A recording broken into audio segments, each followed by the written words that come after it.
يحتضن ملعب المملكة أرينا مواجهة هامة تجمع بين الهلال ونظيره الفيحاء ضمن منافسات الجولة 17 من دوري روشن السعودي للمحترفين من 2025 إلى 2026، وسنكشف لكم اليوم عن موعد وتوقيت المباراة والقنوات الناقلة.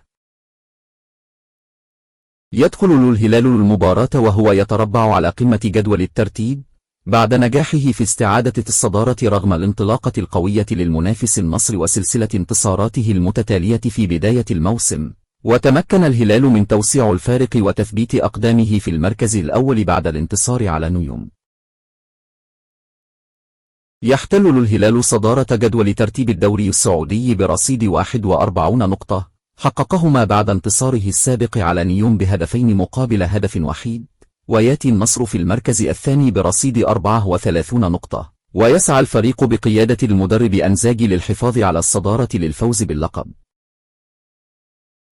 بينما في الجهة المقابلة يعاني الفيحاء من سوء النتائج، حيث لم يحقق الفريق أي انتصار في آخر 7 مباريات بالدوري السعودي، وعلى أثرها يحتل حاليا المركز الثاني عشر من جدول ترتيب المسابقة برصيد 14 نقطة، ويطمح الفيحاء لتحقيق نتيجة إيجابية أمام الهلال لتحسين وضعه بالجدول.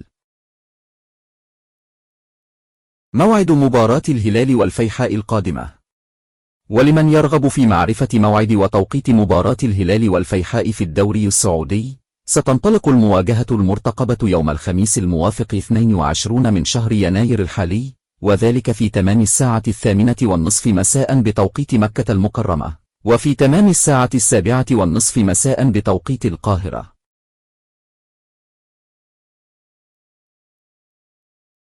القنوات الناقلة ومعلق مباراة الهلال والفيحاء.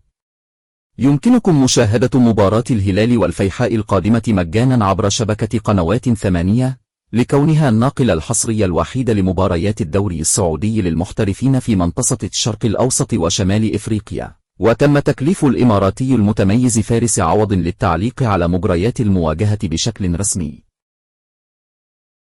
وجدير بالذكر أن الهلال انتصر على الفيحاء في آخر 3 مباريات جمعتهم بالدوري.